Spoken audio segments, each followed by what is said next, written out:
Hey, you should go and check out the Season 3 song that I made, because I like it and it's super awesome. Big props to Mr. Fulp again for drawing the cover art for that. Now, here we are with Chapter 4 of Thrown Abroad. Suncloak stood, bumbling for words. Element of honesty, you say? As in one of the elements of harmony? As in the elements of harmony who defeated our... the changeling invasion in Canterlot? Applejack nodded and blushed a little. Though, I didn't really do that much, she admitted. Well then, I guess I should be going, the changeling hastily said. Bye, thanks, see you later. As he made for the door, his stomach rumbled once more. On the one hoof, he couldn't stay here. There could be more of the elements in the village, and he wasn't exactly looking forward to being subjected to whatever those could do to him. On the other hoof, he probably wouldn't last much longer without some love to feed on. Aren't you going to stay for a little while? Sweetie Belle asked him with big eyes. Applebloom and Scootaloo decided to join in the puppy eyes look, probably because they thought such an idiotic thing would convince him to stay. Fine, Suncloak answered. No, you doofus! You have to leave this place, he thought to himself. Still, he couldn't ignore the fillies for some reason. Maybe being hungry made him especially sappy, or dumb. Or the puppy dog eyes is a sign of love. Just putting that out there. Well, you're lucky I just made some apple pie, Applejack said. But, Applebloom, you're gonna have to do some extra chores for this. Applebloom's ears drooped. Aww. A few moments later, they were all happily eating. Big Macintosh, a large red stallion with an orange mane and a yoke. What? An orange mane and a yoke. Like egg yolk? Whatever. Had joined them, as well as an elderly green mare named Granny Smith. The apple pie was... Suncloak couldn't really put it into words. If he had to pick one word, it would be delicious, but that didn't really do it justice. He knew one thing for sure. Apples are heavenly. The ponies were ravenously eating their pie, except for Granny Smith, who had a bit of trouble because of her old bones. Big Macintosh was able to help her, however. The apples seemed like a close and loving family. Yes, there was enough love to go around here. The smell of it hung thickly in the air. The ponies might not be able to smell it, but the changeling sure could. As he slowly ate the apple pie, savoring every bite, he had to resist temptation to steal all that love. Sure, love from a couple was the most delicious, but the love between family members could be very tasty as well. But stealing love from a host is just something you don't do. If they show you some hospitality, you don't go and steal it from them. That's horrible. Huh. It's all right if you steal it from a passerby, though. Interesting dignity thing. Like, so essentially, if Celestia invited Chrysalis, then Chrysalis wouldn't be able to attack them if this was like a very strict honor code thing. Huh. Or, unless it's just morals, then she could still do stuff. He was about halfway through his food when all the others were finished. Applejack gave him an odd look. Don't you like it? It's delicious, he said, with a full mouth. He swallowed, to his dismay. One of the best things I ever ate. He reached to take another bite, as Applejack raised a brow. Oh, it's custom where I come from. Wait, whoa! No. It's a custom from where I come from, to eat really slowly when you love the food. That wasn't entirely false. Since changelings didn't actually need food to survive, they ate the most delicious meals slowly, to savor the taste. Big Macintosh pensively tapped his chin. Makes sense, he said. The others agreed. Another crisis, successfully averted. So, where are you staying? Scootaloo asked Suncloak, as she ate the crumbs off her plate. Oh, in the woods over there, he said, as he waved in the general direction of the forest he had landed in.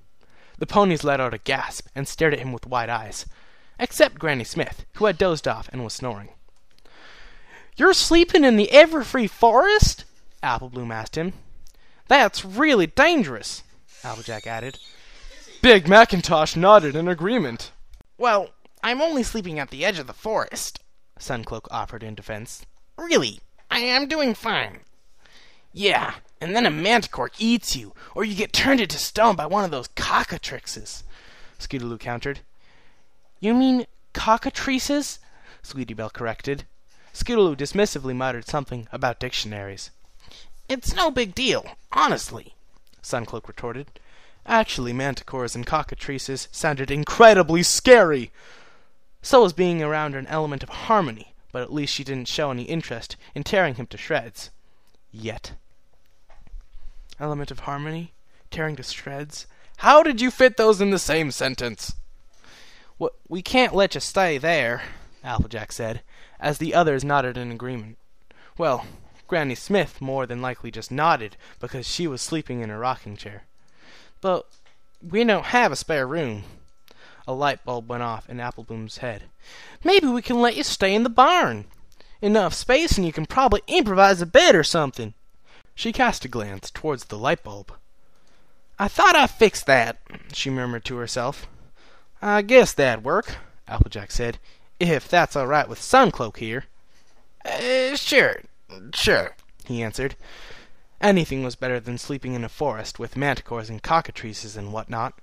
He wished he actually hadn't heard about those creatures. Ignorance is bliss, after all. Well, follow me then, Applejack said as she went outside. It was getting dark already. The changeling quickly finished his piece of pie, then went after her, remaining silent until they reached the barn. Once there, Applejack arranged a few bales of hay in a corner to resemble a bed. Sort of.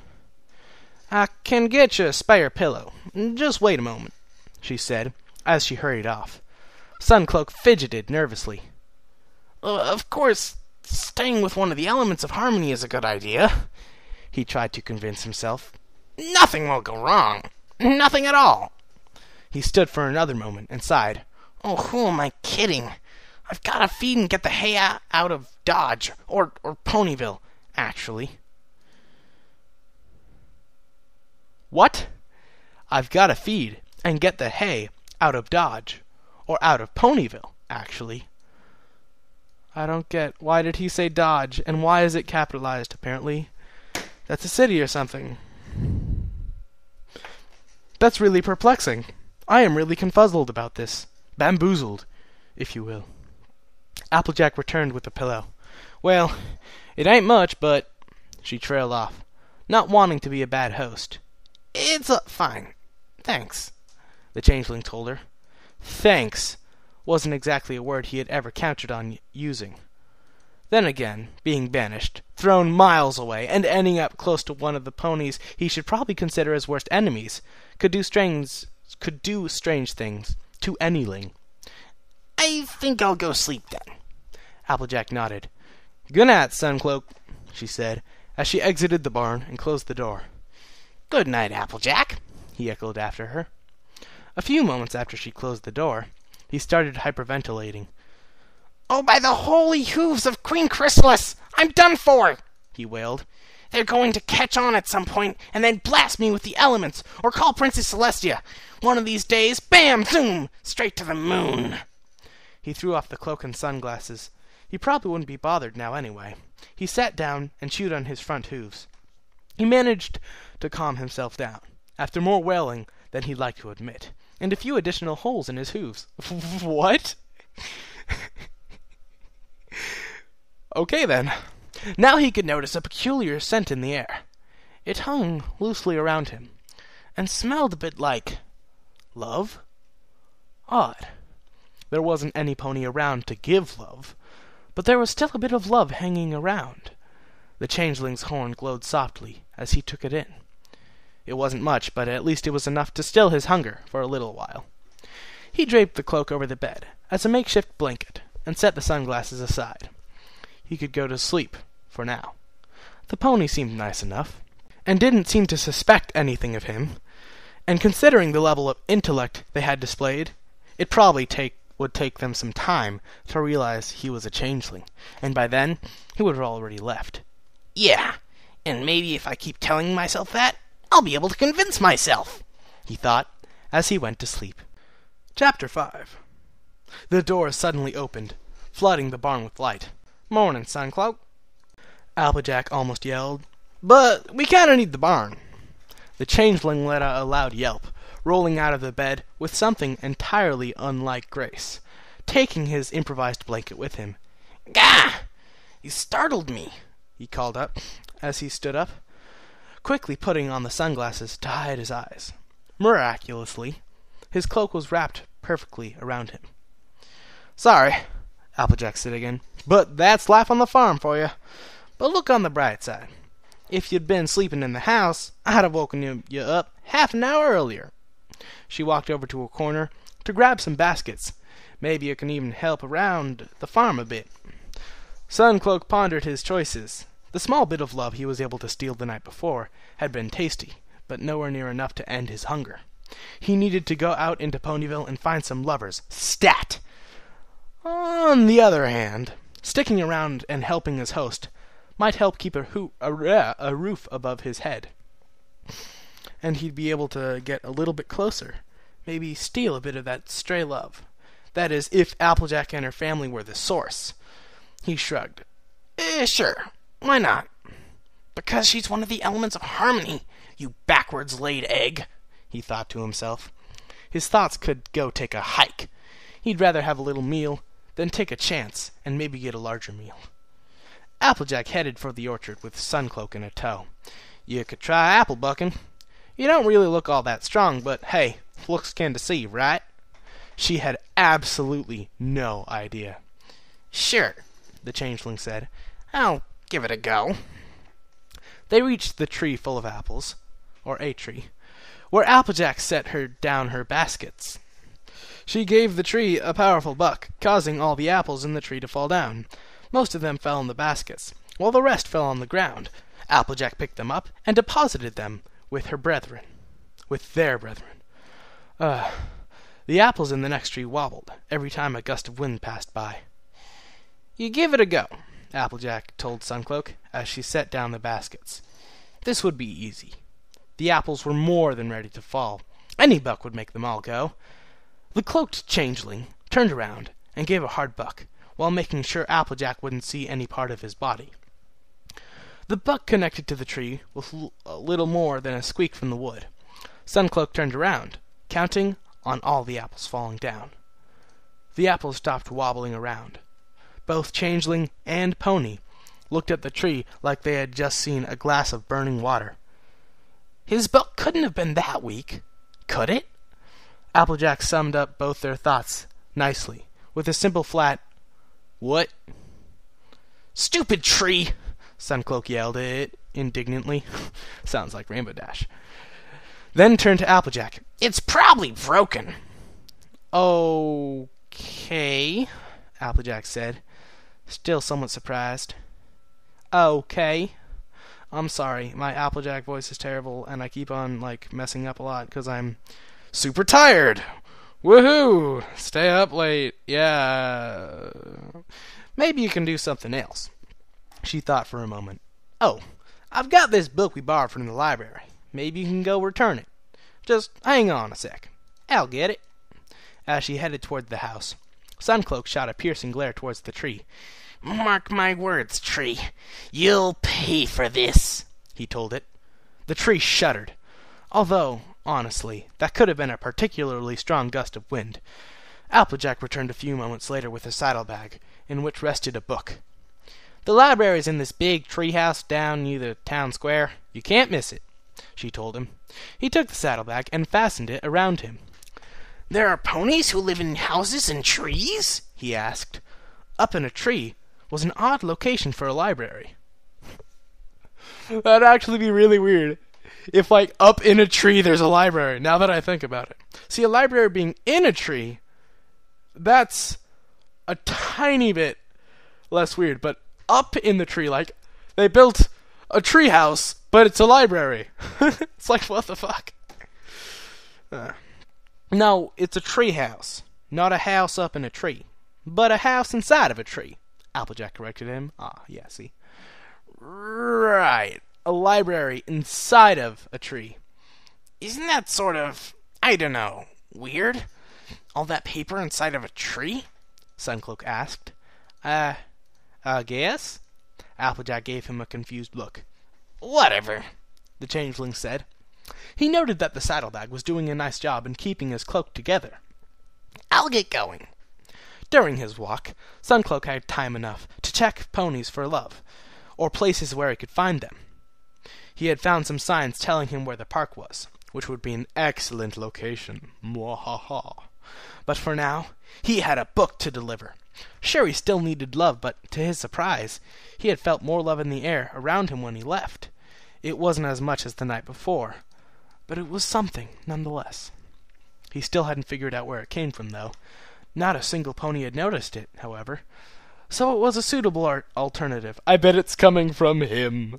Oh, this is gonna have such a sweet climax. The library was indeed a large house, made out of a tree. He walked up to the door and knocked. No need to just barge in and be uncivil. Come in, a colt-like voice called. It's open. Okay, so he could have just barged in. At least he was still being civil about it. The library was a mess. Sure, most books were neatly stacked on shelves, but quite a number of them, together with a large number of scrolls, were strewn about over the floor. A baby purple dragon, with green spikes, was in the process of cleaning up. Twilight, he yelled. There's some pony here. He took a large stack of books in his arm and climbed up a ladder. He set the stack of books on a shelf and started putting them away. She'll be down in a moment. I guess she's still busy, he told Suncloak. The changeling took the book out of his saddlebag and put it on a table. It's a mess here, he noted. Not entirely unlike the changeling hive, actually, except this had less stones and gunk, and more books and paper. Somewhat of an improvement, at least. That'd be weird if there was like this whole polarized changeling Ponyville, where instead of the library it's a hive, and I don't know. It happens, the baby dragon told him. I don't think I've seen you in Ponyville before. You're new here? The changeling nodded. What was it again? This name business is annoying. Suncloak. Got here yesterday. Cool, the baby dragon said. I'm Spike. Great. More names to remember. Nice to meet you. The changeling couldn't say it was, but he had to, considering he had to play nice to blend in. Nice to meet you, too. He's in denial. Ooh. They continued the small talk for a bit, with Suncloak experiencing it as possibly the most nonsensical conversation in his life. Just small talk about this and that, while Spike put books away. By the way, Spike said, why are you wearing a pair of sunglasses? To conceal my identity from buffoons like you because I don't have enough energy to change my appearance, he thought. Since that wasn't exactly something he could afford to say, he decided to stick with a simpler explanation. Because of the weather. Spike glanced outside through a window. The sky was filled with white clouds, blocking the sun. But it's not even sunny. Oh, right. He needed some kind of save. So? He asked. A great save indeed. Spike sighed, not wanting to further pursue this subject. Twilight's taking a long time, he said to himself. He leaned back on the ladder he was standing on and yelled, Twilight, did you hear? He was interrupted by his own sense of balance, as the ladder stood straight up thanks to his leaning and was now threatening to fall backwards. Suncloak quickly shot forward and pushed the ladder back to the shelves, preventing it from falling over. He wiped the sweat from his brow and sighed. To his dismay, he had pushed the ladder too hard. With a slam of books jumped off their place, now teetering on the edge. Oh, brother, he managed to say, before an avalanche of books covered him, with the appropriate cacophony of noise to go with it. He could vaguely hear some ponies stumbling about the outside of the mountain of books which covered him. It was kind of comfortable, really, if he ignored the massive bump that was forming on his head, and giving him a headache. Oh, and if he ignored the fact that he had difficulty breathing. Libraries are stupid, he noted. Suddenly, the books were all pulled off him at once. A concerned-looking purple unicorn with a dark purple mane with a streak of pink and purple stood there. Oh, if anyone's going to recognize him as a changeling, it'll be Twilight. Her horn was alight with magic. "Are you all right?" she asked, arranging the books in neat stacks. "Did you get that elephant's license number?" was the most coherent thing he could say while stumbling about. He managed to collapse into a chair, standing next to a table. "Ow!" he said, as he laid his head on the table. "Oh, goodness!" the mare said, as she walked over to him. He could recall her as well. Was she one of the elements of chocolate as well? Wait, the what now? That table was really comfortable. The mare turned toward the baby dragon. "Spike, could you make some tea, please?" "Aye, aye," Spike said, as he left the room. Tea would be nice. Tea was good. The changeling would have never liked to admit it to the other changelings, but he liked tea. It was the sort of thing female changelings drank, not the males, which was a shame, because it worked wonderfully for the nerves, which came with staying in a roll sometimes. A few moments later, Spike returned with a pot of tea and 3 cups. He sat opposite of the changeling and started filling the cups. Then they had tea. Suncloak could feel his thoughts returning to him. The first thing he noted was that he had a massive headache, which was to be expected. That sort of happens when you get buried in books. He took a large sip of the tea, hoping it would alleviate his headache. "I'm so sorry," the purple mare said, taking a sip. "This doesn't usually happen." She gave her a deadpan look and muttered to himself. Spike gave her a deadpan look and muttered to himself. "If by not usual you mean pretty often." The unicorn shot him a glare. "Anyway, my name is Twilight Sparkle." The changeling spat out all of his tea in a rather impressive arch. Woo! Straight into Spike's face. "Twilight Sparkle?" he blurted out. "Element of magic? Personal student of Princess Celestia?" He gave a short look to Spike, who was drenched in tea and giving him an annoyed glare. "Sorry," Suncloak said sheepishly. Spike excused himself for a moment and went into the kitchen to clean up. "That's right," Twilight said. "Is that such a surprise, then?" Not really. The changeling had a pretty good idea of who she was, especially since it was mainly her fault the invasion had failed.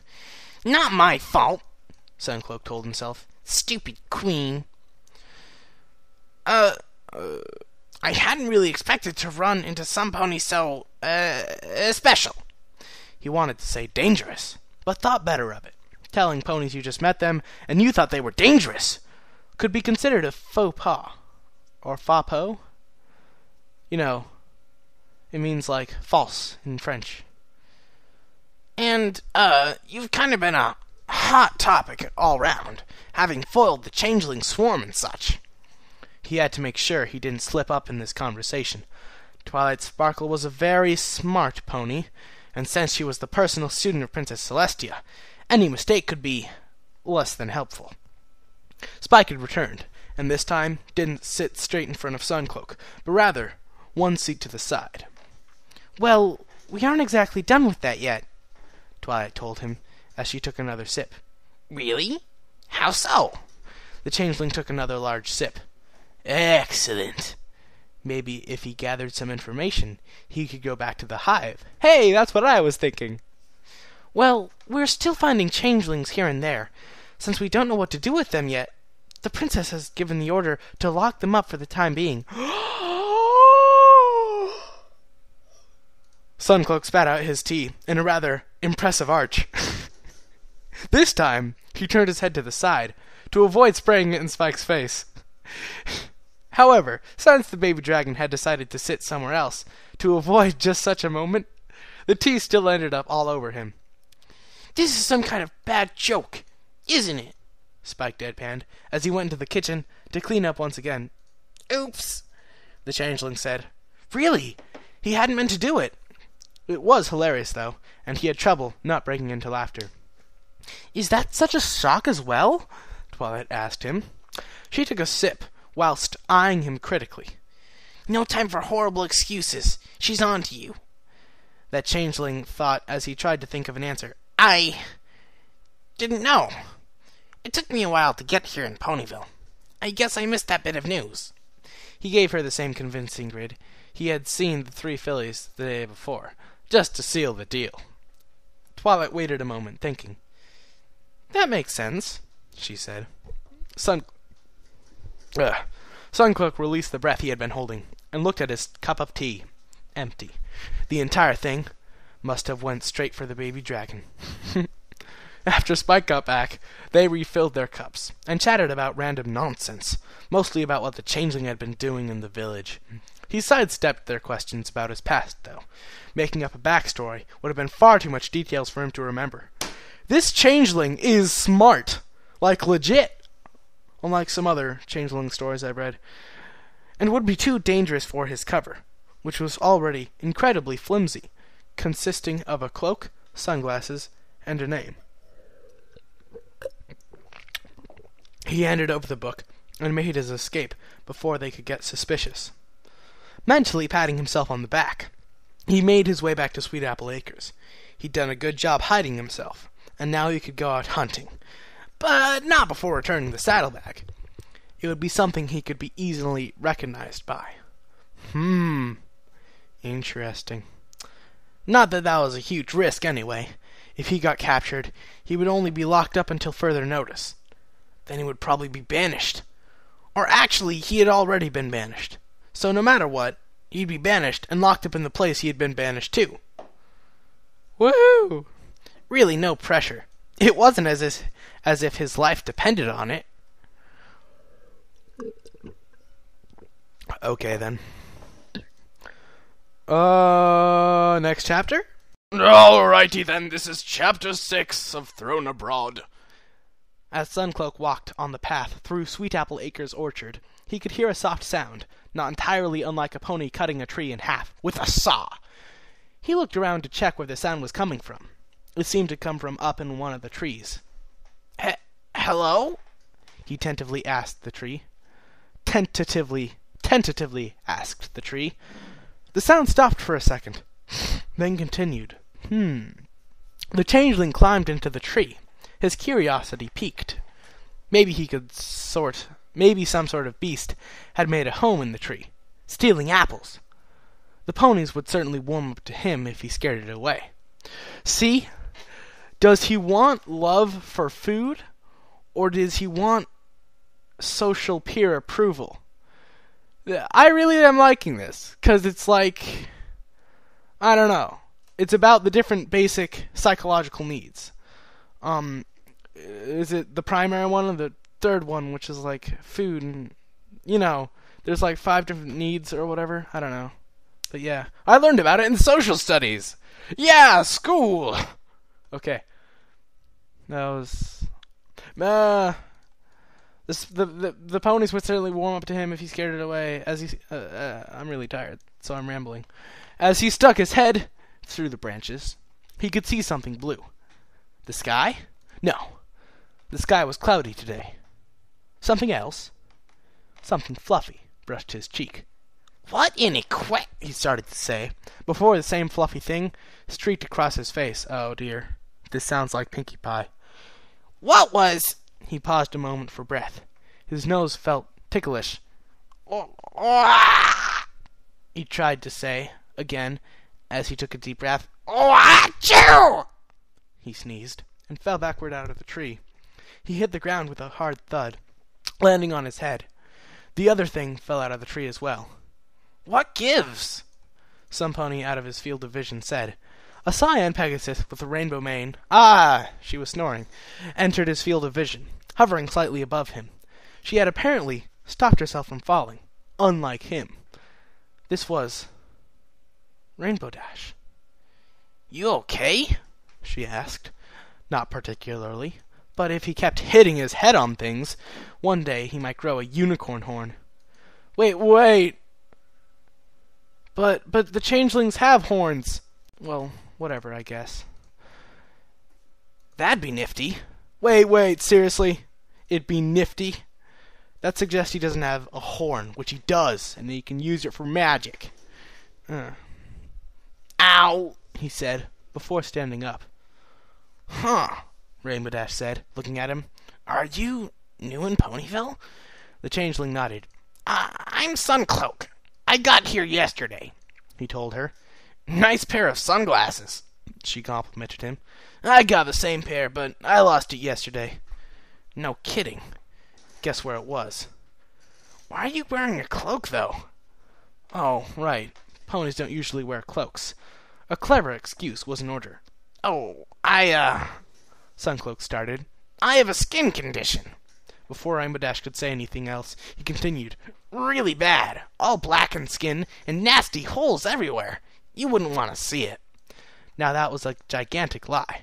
Sure, he was black, and he had holes in his hooves, but black was a beautiful color, and he prided himself on his excellent hole-to-hoof ratio. If there was a best-looking changeling competition, he'd have a decent shot, or so he always told himself. Rainbow Dash eyed him suspiciously. Okay, she said slowly, but if you ask me... She hovered closer to him. I think you're a changeling, she suddenly said. Oh no, this is bad. He was going to get caught. Quickly think of... Just kidding, she said. Phew. No changelings would ever come to Ponyville with me around. I'm Rainbow Dash. Nice to meet you.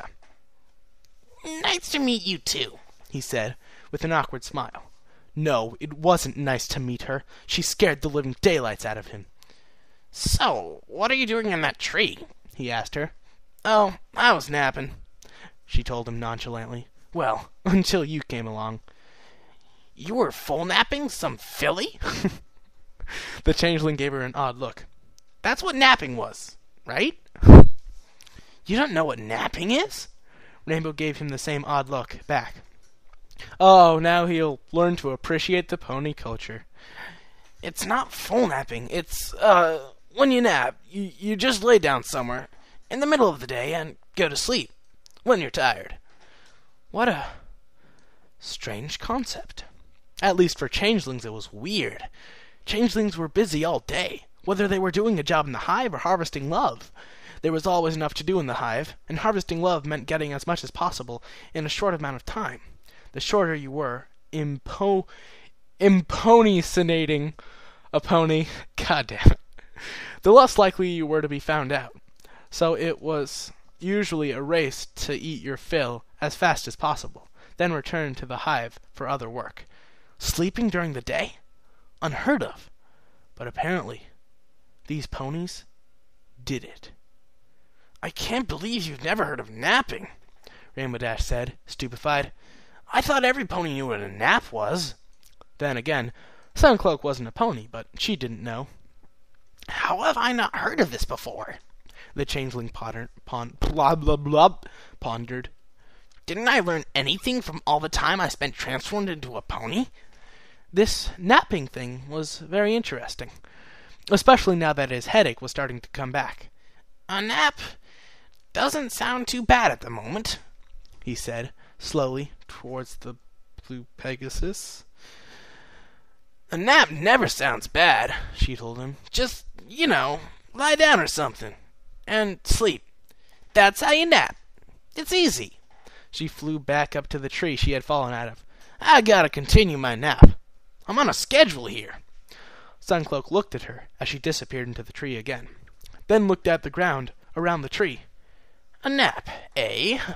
He told himself. The sound from the tree, apparently Rainbow Dash's snoring, had started up again. A nap sounded good. His head hurt. Maybe a little sleep would fix that. On the other hoof, he still had to return Applejack's saddlebag to her, and ask if he could help out with anything else, to earn her trust a little bit more. Then again, his head hurt a lot, and he had been rudely awakened that morning. Applejack probably wouldn't criticize him for getting a little sleep. He positioned himself on the ground and laid down his head. Aside from Rainbow Dash's snoring, don't do it next to Rainbow Dash, because you're a changeling, right? So if you're asleep, and then she comes down, and she's like, oh my god, I don't know, because your cloak could fall or stuff while you're asleep. You're just not in control of your appearance when you're asleep. Aside from Rainbow Dash's snoring, it was very calm in the orchard. Much quieter than, well, any time, anywhere in the hive. It wouldn't be too bad to be stuck here for a while, the changeling noted. He just had a few problems. Staying disguised, and finding some love to feed on. Pfft, finding love won't be hard. Getting it will be hard, without being discovered. Speaking of love, he could once more feel and smell some in the air. It felt the same way as it did the night before, loose and without a clear direction to go in. I bet it's his love. It couldn't be coming from Rainbow Dash since she was asleep, and there weren't any ponies around. Very, very odd indeed. His horn glowed as he closed his eyes, feeding on the love. The more you love ponies... He loves other ponies! So then, it's a positive feedback loop, and the love he gives to the ponies, he eats it up. So, do you know what that means? That means changelings can live with ponies and happily ever after, yay! His horn glowed as he closed his eyes, feeding on the love. It was a bit more than the last time he fed, but it still wasn't much. He still needed to go and find some unsuspecting couple somewhere. Really, he'd totally do it this afternoon. For now, he'd just close his eyes, just for a second, and then he'd be good as new. Ready to go. Just a second. There you are! Some pony suddenly yelled. Suncloak shot up. What? I'm awake. I just closed my eyes for a second. Rainbow Dash's head emerged from the tree. What was that? She sleepily asked. Applejack came walking up to them. I thought you got lost or something, she told Suncloak. It didn't take that long to get here, right? The changeling had to suppress a yawn. Well, Applejack said, as she scratched the back of her head, you've been away for about a few hours now. It's almost evening. Suncloak gave Rainbow Dash a brief look, who simply shrugged. Had he really been asleep for hours? It felt like he'd closed his eyes for a second. He was feeling much better, though. I guess I fell asleep. Well, at least you delivered the book, Applejack said, as she saw the empty saddlebag on Suncloak's back. Yeah, meeting Twilight Sparkle and Spike was nice, he said. If by nice you meant the most terrifying thing to ever happen. At least his headache was mostly gone. Whoever invented the nap must have been some sort of genius. So, what were you doing here, then? Applejack asked. Rainbow Dash suddenly shot out of the tree. I was showing Suncloak here how to take a nap. She puffed off her chest in pride. Since I'm the master of napping, of course. Applejack gave her an odd look. What? Rainbow Dash indignantly said. It's harder than it looks. Right, Applejack said, turning to Suncloak. We were gonna have dinner. Are you coming? You're staying at Applejack's place? Rainbow Dash asked him. He nodded. She's been kind enough to give me a place to stay, he told her. Aw, shucks. I'd done it for, every pony had done it for you. Applejack blushed. And we couldn't let you stay in the Everfree Forest. You stayed in the Everfree Forest? Rainbow asked Suncloak incredulously. He nodded in return. That takes some serious guts. Nothing beats a good home, though. That made the banished changeling stop for a moment. Yeah. He grimaced. Right, well, I gotta get to my house, Rainbow Dash said, as she flew away. The blue Pegasus turned around and flew away, shouting a quick, "See you later," over her shoulder. Applejack waved at her, as she gave a short farewell to the Pegasus. Suncloak, on the other hoof, waved absent-mindedly. A home. He had a home. Right? Let's go get dinner, Applejack said, as she headed toward the house. The changeling wordlessly followed. Not much later, Suncloak headed into the barn. He took off his cloak and sunglasses and threw them onto the makeshift bed. He sighed. He had excused himself from dinner as soon as possible. The food didn't taste as good as it did the night before. He didn't even remember what he had eaten. His thoughts had only been occupied by one thing. a home. What was his home? The changeling hive sure wasn't. He'd been banished and thrown far away. Really, really far away. He couldn't even remember what direction the hive was in. If he knew, he'd have to find a really good reason for Queen Chrysalis to accept him back. Banishment didn't just happen every day. Was this barn his home? Or Sweet Apple Acres? He lifted a hoof to look at it, or rather, through it. He felt along his teeth. Fangs. You know, I feel like you've been banished for what? 1, 2 days? Do you really have to find a home? Can't you spend at least 4 years being an adventurous wanderer or something? Or find a home over the next month. But now, unless the hive wasn't his home, because I wouldn't be surprised if the hive wasn't very homely. But I think it used to be his home, and I don't know. If it hadn't been for his disguise, there'd be no way the ponies would have accepted him. The ponies had been really kind for him, and he'd found it endearing in some way. They weren't as bad as he had thought they were, but he was still a changeling, and they were still ponies. If they found him out, he'd be locked up. He had 2 choices. Find something really useful for the hive so he could come back, or keep up his disguise until the end of time. On top of that, he had to find a suitable source of love. Both seemed equally impossible to him as he slid underneath his cloak, which was now functioning as a blanket. I think he's generating just enough love that he can stay alive, but not enough for him to change. Yeah. What have I gotten myself into? He asked himself, before falling into an uneasy slumber. Woo! 3 chapters. I has tired. I really want to play Black Mesa, so I am going to go play Black Mesa.